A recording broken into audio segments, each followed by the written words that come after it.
Après, l'intelligence de Facebook, c'est quand même de se dire qu'ils veulent une plateforme qui est cohérente, qui se veut cohérente en fait en réalité.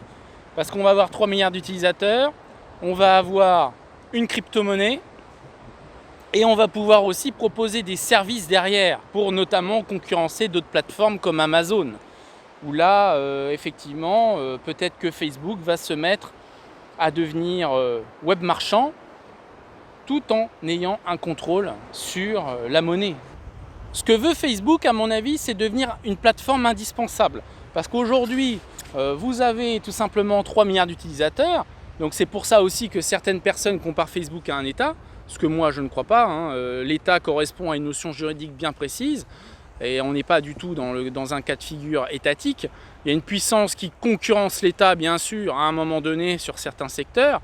Mais on n'est pas du tout dans cette optique-là. D'autant plus que fermer un compte Facebook, tout le monde peut le faire.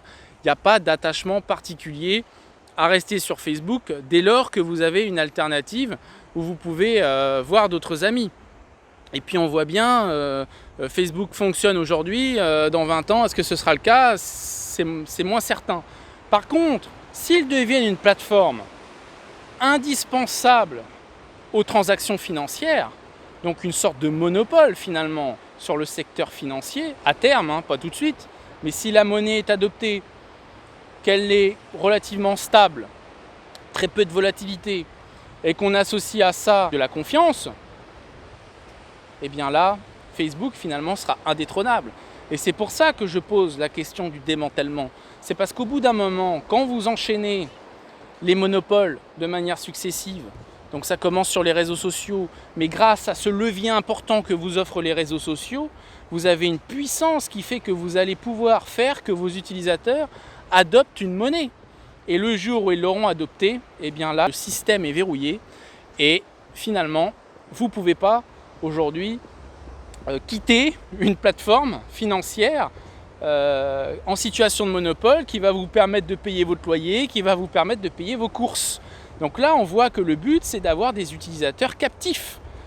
Et ça, c'est une logique économique qu'on peut tout à fait comprendre, parce que là, je pense que Mark Zuckerberg comprend que le réseau social, ça peut prendre fin, mais pas l'économie. Parce que si vous êtes un acteur majeur dans l'économie en situation de monopole, et qu'aucun État n'est en capacité de vous arrêter, eh bien, écoutez, vous êtes d'une certaine manière le roi du monde. Face à ces inquiétudes, en fait, si on donne trop de pouvoir aujourd'hui à Facebook, si cette monnaie fonctionne très bien, on peut dire qu'ils auront réussi leur pari. Et dans ce cas de figure, va se poser la question du démantèlement. Avant même cela, est-ce qu'on doit l'empêcher dès maintenant? Moi, je pense que oui, mais la question, c'est de savoir comment l'empêcher. Parce qu'aujourd'hui, quand on a par exemple un monopole, ce genre de choses, on a ce qu'on appelle aux États-Unis les lois antitrust. Là, on repose sur une doctrine de la fin du 19e siècle qui consistait à dire lorsqu'un acteur ou un groupe d'acteurs mettent la main sur une activité, donc là, si c'est un groupe d'acteurs, on va appeler ça un cartel, et bien justement, la puissance publique, par l'intermédiaire de la loi, va pouvoir tout simplement scinder ce groupe, cette activité, afin de redonner de la concurrence. Mais ça repose sur la notion de concurrence. Donc là, on est vraiment sur la notion du libéralisme économique, c'est-à-dire qu'on part du principe, dans ce cas-là, que Facebook fait des activités qui ne sont pas choquantes.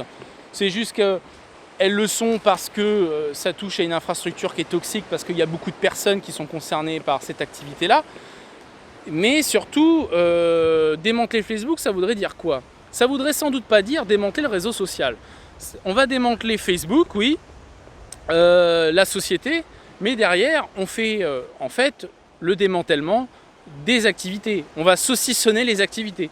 On va dire par exemple, Facebook, vous existez comme réseau social, mais derrière, Messenger, c'est fini, WhatsApp, c'est fini, Instagram, c'est fini, on va redonner ça à une autre société. Et la monnaie, c'est peut-être fini aussi. Et d'une certaine manière, le fait que la monnaie n'appartienne pas à Facebook, c'est peut-être aussi pour se prémunir de ce risque, parce que l'association Libra Suisse, finalement, fait que la monnaie n'est pas la monnaie de Facebook. Donc vous allez démanteler quoi dans ce cas-là? Vous n'allez pas démanteler la monnaie de Facebook, vous allez vous ne pouvez pas démanteler une monnaie qui ne leur appartient pas en réalité. Donc là, c'est très compliqué, d'autant plus que je ne suis pas rentré dans ce détail-là. Mais en fait, cette association à but non lucratif, chaque acteur, en fait, chaque adhérent à cette association, eh bien, a une part. C'est-à-dire que sa voix vaut autant que celle de Facebook. Donc quand on va arriver à 100, finalement, la voix de Facebook derrière tout ça, c'est 1%.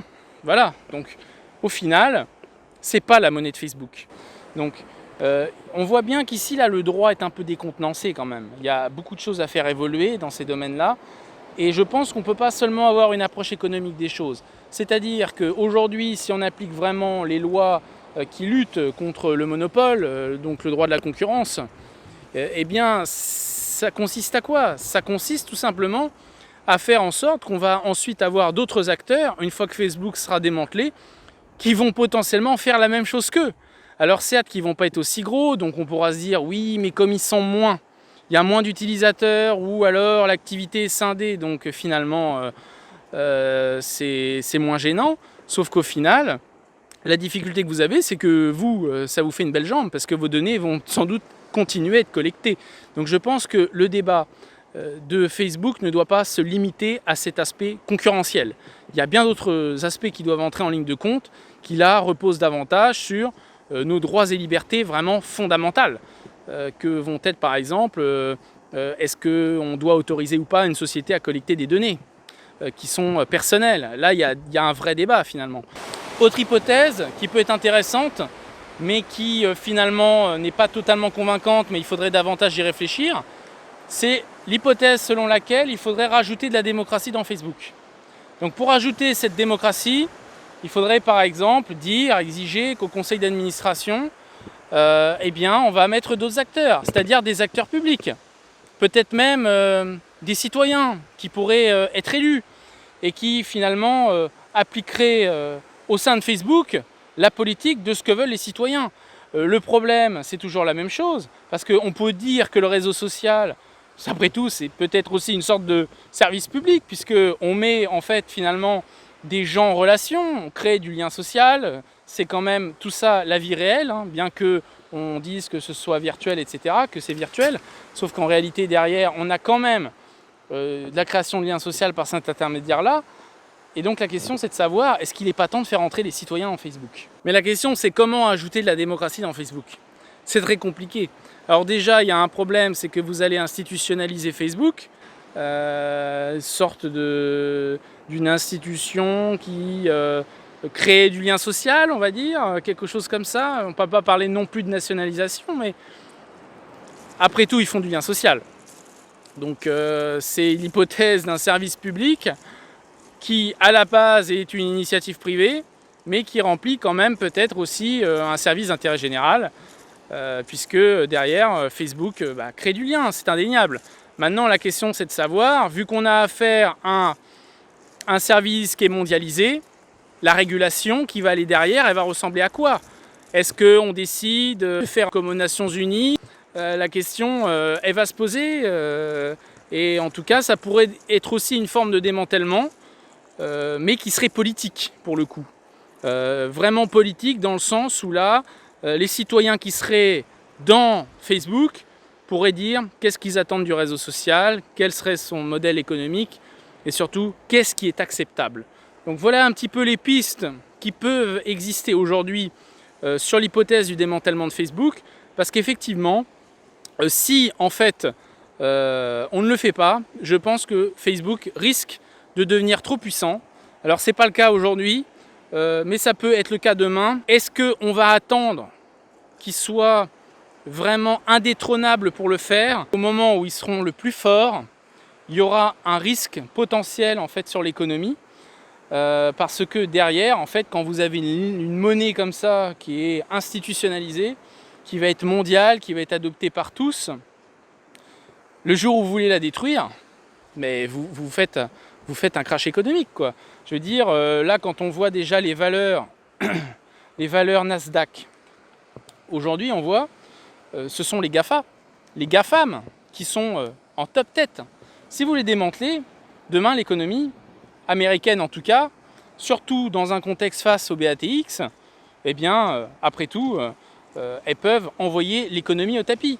De la même manière, et ça je ne l'ai pas abordé, mais je vais le faire maintenant, Libra, on a dit que c'était gagé par des monnaies de devises. Le jour où la monnaie devient trop importante et qu'elle est gagée sur des devises, eh bien, peut-être que Libra dira, l'association dont Facebook fait partie, écoutez, aujourd'hui, on arrête de gager sur l'euro parce qu'on estime que l'euro est une monnaie qui est trop faible.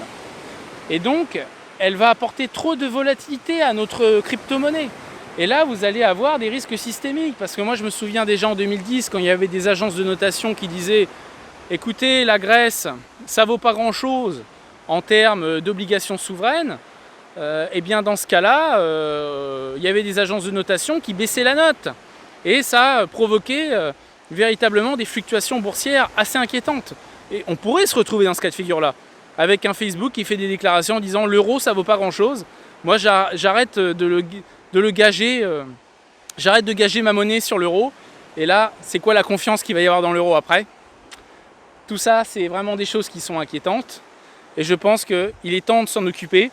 Après, bien sûr, c'est à vous de décider ce qui convient de faire, parce que c'est surtout le rôle du citoyen en fait que de trancher ces questions-là. En tout cas, ça je pense. Et je pense que pour le coup, la souveraineté est importante. Parce que c'est ce principe d'autonomie des citoyens qui va tout simplement permettre de nous exprimer de manière démocratique et faire en sorte que nos décisions soient appliquées. La question, c'est que dans un monde qui est globalisé, c'est plus complexe et il va sans doute falloir des structures supranationales à un moment ou à un autre pour réussir à réguler ces géants, ces GAFAM, ces Big Tech. Et c'est pas une chose qui est très simple à faire. Mais en tout cas, je pense que c'est important d'en discuter. Je vous remercie d'avoir regardé cette vidéo. Comme d'habitude, n'hésitez pas à commenter, parce que là, je crois que en plus, il y a matière. Donc voilà, je vous remercie et je vous dis à très bientôt sur les internets.